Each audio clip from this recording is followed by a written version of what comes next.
Hi friends, welcome to Harshita Pranavi kitchen. ಇವಾಗ ಮಾವಿನಕಾಯಿ season ಆಗಿರೋದ್ರಿಂದ ಎಲ್ಲರಿಗೂ ತುಂಬಾ ಇಷ್ಟ ಆಗೋ ರೆಸಿಪಿ ಮಾವಿನಕಾಯಿ ಚಿತ್ರಾನ್ನ. ಆ ರೆಸಿಪಿನ ನಾನಿವತ್ತು ಹೇಗೆ ಮಾಡೋದು ಅಂತ ತೋರಿಸ್ತಾ ಇದ್ದೀನಿ. ಅಲ್ಲಿವರೆಗೂ ಯಾರೆಲ್ಲ ಹೊಸದಾಗಿ ನನ್ನ ಚಾನಲ್ನ ನೋಡ್ತಾ ಇದ್ದೀರಾ, ಇನ್ನೂ ಸಬ್ಸ್ಕ್ರೈಬ್ ಆಗಿಲ್ಲ ಅಂದರೆ ಪ್ಲೀಸ್ ಸಬ್ಸ್ಕ್ರೈಬ್ ಆಗಿ. ಹಾಗೆ ಪಕ್ಕದಲ್ಲಿರುವ ಬೆಲ್ಲೈಕನ್ ಮೇಲೂ ಕ್ಲಿಕ್ ಮಾಡಿ, ನಾ ಹಾಕೋ ವಿಡಿಯೋ ಎಲ್ಲ ನೋಟಿಫಿಕೇಷನ್ ಕೂಡ ನಿಮಗೆ ಬರುತ್ತೆ. ವಿಡಿಯೋನ ಕೊನೆಯವರೆಗೂ ನೋಡಿ. ಬನ್ನಿ ಇಂಗ್ರೀಡಿಯೆಂಟ್ಸ್ ಏನು ಅಂತ ನೋಡೋಣ. ನಾನಿಲ್ಲಿ ಒಂದು 7-8 ಪೀಸಷ್ಟು ಬೆಳ್ಳುಳ್ಳಿ ತೊಗೊಂಡಿದ್ದೀನಿ. ಒಂದು ಸ್ವಲ್ಪ ಕರ್ಬೇವಿನ ಸೊಪ್ಪು, ಇಲ್ಲಿ ಒಂದು 3-4 ಹಸಿಮೆಣಸಿನ್ಕಾಯಿ. ಬೆಳ್ಳುಳ್ಳಿ ಬೇಕಂದರೆ ಹಾಕ್ಬೋದು, ಬೇಡ ಅಂದರೆ ಸ್ಕಿಪ್ ಮಾಡ್ಬೋದು. ಇಲ್ಲಿ ಒಂದು 2 ಟೇಬಲ್ ಸ್ಪೂನಷ್ಟು ಕಡಲೆಬೇಳೆ, 2 ಟೇಬಲ್ ಸ್ಪೂನಷ್ಟು ಉದ್ದಿನಬೇಳೆ, ಒಂದು ಅರ್ಧ ಟೇಬಲ್ ಸ್ಪೂನು ಜೀರಿಗೆ, ಒಂದು ಅರ್ಧ ಟೇಬಲ್ ಸ್ಪೂನು ಸಾಸಿವೆ, ಮತ್ತು ಒಂದು 3 ಟೇಬಲ್ ಸ್ಪೂನಷ್ಟು ಕೊತ್ತಂಬರಿ. ಒಂದು ಮಾವಿನಕಾಯಿನ ನಾನು ಈ ಥರ ತುರಿದು ಇಟ್ಕೊಂಡಿದ್ದೀನಿ. ಬೇಕಂದರೆ ಮೇಲಿನ ಸಿಪ್ಪೆ ರಿಮೂವ್ ಮಾಡ್ಬೋದು, ಬೇಡ ಅಂದರೆ ಹಾಗೆ ಕೂಡ ತುರಿಬೋದು ಅದನ್ನು. ಸ್ವಲ್ಪ ಅರಿಶಿನ ಮತ್ತು ರುಚಿಗೆ ತಕ್ಕಷ್ಟು ಉಪ್ಪು ಮತ್ತು ಎಣ್ಣೆ. ಈಗ ಹೇಗೆ ಮಾಡೋದು ಅಂತ ನೋಡೋಣ. ನಾನು ಸ್ಟವ್ ಮೇಲೆ ಒಂದು ಬಾಣಲಿನ ಇಟ್ಟಿದ್ದೀನಿ. ಬಾಣಲಿ ಬಿಸಿ ಆದಮೇಲೆ ಇವಾಗ ನಾವು ಅದಕ್ಕೆ ಸ್ವಲ್ಪ ಎಣ್ಣೆನ ಹಾಕೊಳ್ಳೋಣ. ತುಂಬಾ ಈಸಿ, ತುಂಬ ಬೇಗ ಆಗುತ್ತೆ ಮಾವಿನಕಾಯಿ ಚಿತ್ರಾನ್ನ. ಟೇಸ್ಟ್ ಅಂತೂ ತುಂಬಾ ಚೆನ್ನಾಗಿರುತ್ತೆ. ಸ್ವಲ್ಪ ಕಡಲೆ ಬೀಜನೂ ಕೂಡ ನಾನಿಲ್ಲಿ ತೊಗೊಂಡಿದ್ದೀನಿ. ಇವಾಗ ಎಣ್ಣೆ ಬಿಸಿ ಆಗಿದೆ, ಅದಕ್ಕೆ ನಾನು ಇವಾಗ ಕಡಲೆಬೇಳೆ, ಉದ್ದಿನಬೇಳೆ ಮತ್ತು ಕಡಲೆ ಬೀಜ, ಸಾಸಿವೆ ಮತ್ತು ಜೀರಿಗೆ ಹಾಕಿ ಜಸ್ಟ್ ಒಂದು 30 ಸೆಕೆಂಡು ಫ್ರೈ ಮಾಡ್ಕೋತೀನಿ. ನಾನು ಕಡಲೆ ಬೀಜ, ಸಾಸಿವೆ ಮತ್ತು ಜೀರಿಗೆನ ಹಾಕಿ ಜಸ್ಟ್ ಒಂದು 30 ಸೆಕೆಂಡ್ ಅಷ್ಟೇ ಸಾಕು. ತುಂಬ ಸೀಸೋದೇನು ಬೇಡ, ಕಪ್ಪಗೆ ಮಾಡೋದು ಬೇಡ, ಸ್ವಲ್ಪ ಫ್ರೈ ಮಾಡಿಕೊಂಡ್ರೆ ಸಾಕಾಗುತ್ತೆ. ಈ ಥರ ಮ್ಯಾಂಗೋ ಚಿತ್ರಾನ್ನ ಮಾಡಿ ಮನೆಯಲ್ಲಿ ಪದೇ ಪದೇ ಕೇಳ್ತಾನೆ ಇರ್ತಾರೆ, ಅಷ್ಟು ಚೆನ್ನಾಗಿರುತ್ತೆ ಮಾವಿನಕಾಯಿ ಚಿತ್ರಾನ್ನ. ತುಂಬಾ ಚೆನ್ನಾಗಿರುತ್ತೆ ಮತ್ತು ತುಂಬ ಕಡಿಮೆ ಸಮಯದಲ್ಲಿ ಬೇಗ ಆಗುತ್ತೆ.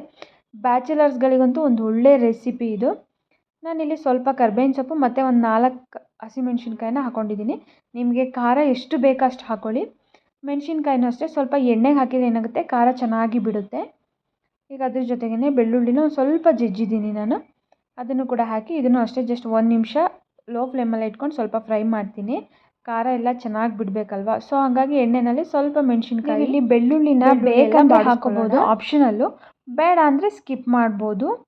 ಮತ್ತು ಬೇಕಿದ್ರೆ ಈರುಳ್ಳಿನೂ ಕೂಡ ಹಾಕೋಬೋದು, ಅದು ಬೇಕಂದ್ರೆ ಅಷ್ಟೇ. ಇಲ್ಲ ಅಂತಂದರೆ ಹೀಗೆ ಮಾಡಿದರೂ ಕೂಡ ತುಂಬಾ ಚೆನ್ನಾಗಿರುತ್ತೆ. ತುಂಬ ಹುಳಿ ಹುಳಿಯಾಗಿ ಉಪ್ಪು ಖಾರ ಎಲ್ಲ ಪರ್ಫೆಕ್ಟಾಗಿರುತ್ತೆ, ತುಂಬ ಚೆನ್ನಾಗಿರುತ್ತೆ ತಿನ್ನೋದಕ್ಕೆ. ಇವಾಗ ನಾನು ಅದಕ್ಕೆ ಅರಿಶಿನ ಹಾಕ್ತಾಯಿದ್ದೀನಿ. ಅರಿಶಿನ, ಸ್ವಲ್ಪ ಉಪ್ಪು ಮತ್ತು ಕೊತ್ತಂಬರಿ ಇಷ್ಟನ್ನು ಆ್ಯಡ್ ಮಾಡಿ ಇದನ್ನು ಅಷ್ಟೇ ಸ್ವಲ್ಪ ಎಣ್ಣೆನಲ್ಲಿ ಬಾಡಿಸ್ಕೊಳ್ಳೋಣ. ಒಂದು 10 ಸೆಕೆಂಡ್ ಸಾಕು. ಜಸ್ಟ್ ಮಿಕ್ಸ್ ಮಾಡಿಕೊಂಡ್ರೆ ಸಾಕು. ಇದನ್ನು ಜಾಸ್ತಿ ಟೈಮ್ ಏನು ಬಾಡಿಸ್ಬೇಕಂತ ಏನಿಲ್ಲ. ಇವಾಗ ಇದಕ್ಕೆ ತುರಿದಿಟ್ಕೊಂಡಿರೋಂಥ ಮಾವಿನಕಾಯಿನ ಆ್ಯಡ್ ಮಾಡ್ಕೋತಾ ಇದ್ದೀನಿ.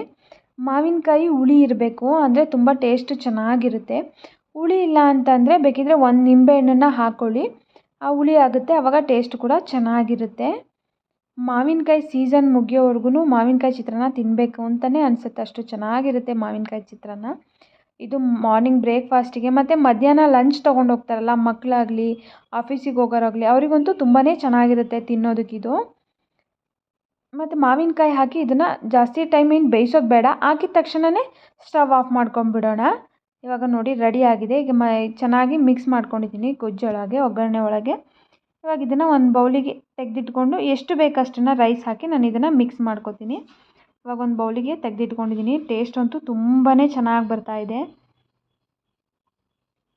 ಫ್ಲೇವರು ಕೂಡ ಅಷ್ಟೇ ತುಂಬಾ ಚೆನ್ನಾಗಿದೆ. ಇವಾಗ ಇದಕ್ಕೆ ನಾನು ರೈಸ್ ಹಾಕಿ ಎಲ್ಲ ಚೆನ್ನಾಗಿ ಮಿಕ್ಸ್ ಮಾಡ್ಕೊತೀನಿ. ನೋಡಿ ಮಿಕ್ಸ್ ಮಾಡ್ಕೊಂಡಿದ್ದೀನಿ, ತುಂಬ ಚೆನ್ನಾಗಾಗಿದೆ. ಹುಳಿ ಉಪ್ಪು ಖಾರ ಎಲ್ಲ ಪರ್ಫೆಕ್ಟಾಗಿ ಆಗಿದೆ. ಹುಳಿ ಇರೋದ್ರಿಂದ ತಿನ್ನಬೇಕು ಅಂತಲೇ ಅನಿಸುತ್ತೆ. ಸೀಸನ್ ಮುಗಿಯೋವರೆಗೂ ಎಷ್ಟು ಸಾಧ್ಯನೋ ಅಷ್ಟು ಮಾಡಿ ತಿನ್ನಬೇಕು ಅಂತಲೇ ಅನಿಸುತ್ತೆ.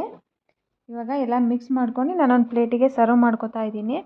ಫ್ರೆಂಡ್ಸ್, ಅಲ್ಲಿವರೆಗೂ ಯಾರೆಲ್ಲ ವೀಡಿಯೋನ ಕೊನೆಯವರೆಗೂ ನೋಡ್ತಾ ಇದ್ದೀರಾ, ಇನ್ನೂ ಸಬ್ಸ್ಕ್ರೈಬ್ ಆಗಿಲ್ಲ ಅಂದರೆ ಪ್ಲೀಸ್ ಸಬ್ಸ್ಕ್ರೈಬ್ ಆಗಿ. ಹಾಗೆ ನಿಮ್ಮ ಫ್ಯಾಮಿಲಿ ಫ್ರೆಂಡ್ಸಿಗೂ ಕೂಡ ಶೇರ್ ಮಾಡಿ, ಸಬ್ಸ್ಕ್ರೈಬ್ ಮಾಡಿಸಿ. ವಿಡಿಯೋನ ಎಲ್ಲೂ ಸ್ಕಿಪ್ ಮಾಡದೆ ಕೊನೆಯವರೆಗೂ ನೋಡಿ. Thank you for watching friends.